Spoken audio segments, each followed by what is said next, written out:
coba kita gali lebih dalam. Apakah memang hal yang menyebabkan ini adalah generasi Gen Z? Pada tahun 2025 mereka akan menjadi 27% angkatan kerja. Itu pula istilah bahwa Gen Z yang sering dilabelkan kepada mereka itu adalah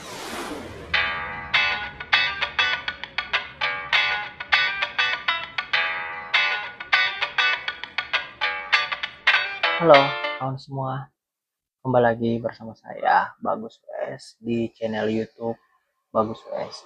Nah, senang sekali berjumpa lagi dengan kawan sekalian untuk pertemuan kali ini. Hanya ada hal yang menarik untuk kita bahas bersama, di mana tentang generasi yang saat ini berada di antara generasi milenial dan setelah milenial. Apalagi kalau bukan Gen Z. Gen Z generasi yang sering disebut sebagai tidak loyal, tidak betah bekerja di suatu perusahaan dengan lama, dan selalu menggenggam gadget. Tapi, apa sebenarnya yang terjadi di balik stereotip ini? Mari kita bahas kawan-kawan, karena pada tahun 2023, Gen Z telah mengisi 30% dari total populasi dan diperkirakan pada tahun 2025 mereka akan menjadi 27% angkatan kerja. Tapi yang menjadi sorotan adalah bukan hanya angka, banyak leader atau para manajer, pemimpin bisnis, sekitar 74% merasa bahwa generasi ini sangat-sangat tidak loyal dan lebih sulit untuk diajak bekerja sama dibandingkan dengan generasi lain. Ini dilansir dari Forbes, kawan-kawan. Nah, apa yang menjadi berbeda kira-kira? Tentu Gen Z ini memang adalah generasi yang unik, generasi yang lahir pasca generasi sebelumnya itu milenial, dan dimana sekarang mereka menjadi penduduk yang lumayan banyak di negara Indonesia. Lalu apa yang sebenarnya membuat mereka terlihat tidak loyal atau gampang pindah pekerjaan? Pada awal tahun 2024, survei dari Jackpot menunjukkan bahwa 69% generasi Z atau biasa disebut dengan Gen Z berencana untuk resign dari pekerjaan mereka. Bahkan 8% diantaranya ingin keluar setelah mendapatkan THR.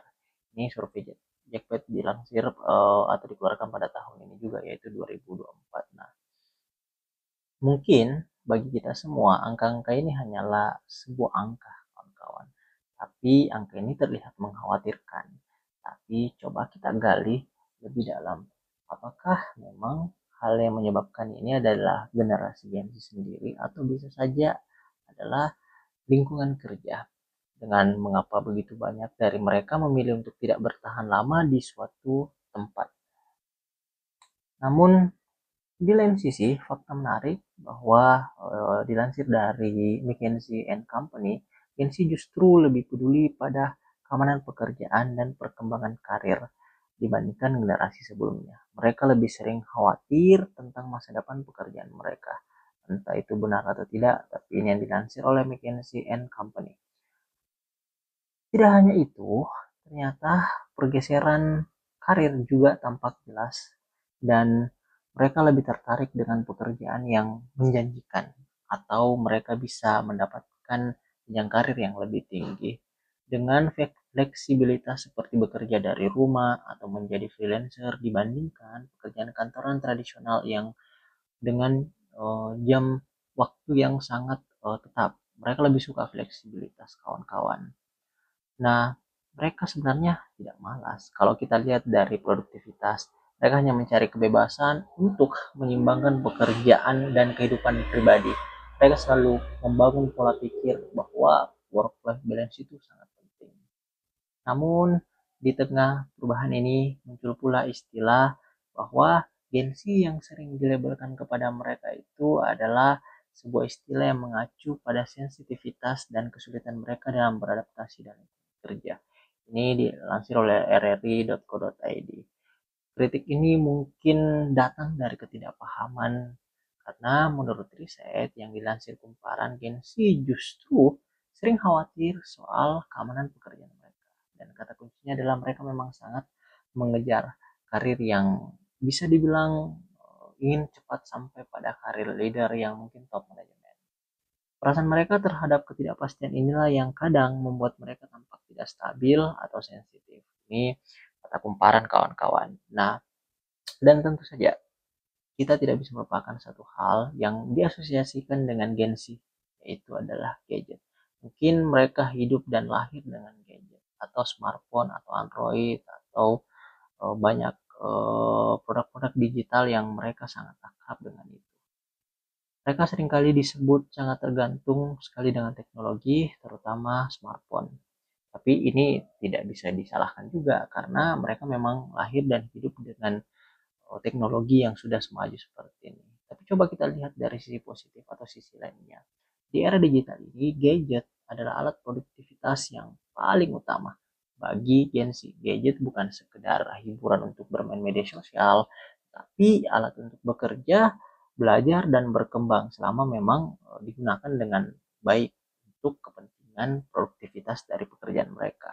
Karena mereka sangat tergantung pada alat-alat seperti itu. Tapi kembali lagi, jadi apakah Gen Z benar-benar tidak loyal? Yaitu bisa dijawab, mungkin ya, mungkin tidak. Mereka hanya sedang mencari sesuatu yang lebih, fleksibilitas, keamanan, keseimbangan yang belum pernah ditawarkan generasi sebelumnya. Stereotype tidak selalu mencerminkan kebenaran, dan seperti yang kita lihat kawan-kawan, Gen Z adalah generasi yang berusaha menyesuaikan diri dengan dunia yang terus berubah cepat. Mereka ingin lebih produktivitas dari generasi sebelumnya dengan diberikan kebebasan atau fleksibilitas pekerjaan. Bukanlah generasi yang harus ditakuti, tetapi coba didekati dengan dipahami. Karena Gen Z menurut angka-angka tadi akan menjadi generasi yang paling banyak di masa-masa yang akan datang. Terima kasih untuk kawan-kawan yang telah mampir. Kita akan membahas isu-isu seperti ini, gengsi dan kekhawatiran tentang masa depan mereka, pekerjaan atau apapun itu yang sedang terjadi di dunia yang begitu dinamis dan cepat ini. Itu saya mengucapkan terima kasih kepada para penonton. Kalau memang suka, silahkan mampir terus. Dan jika kamu gengsi atau bekerja dengan mereka, ingatlah tantangan selalu datang dengan peluang.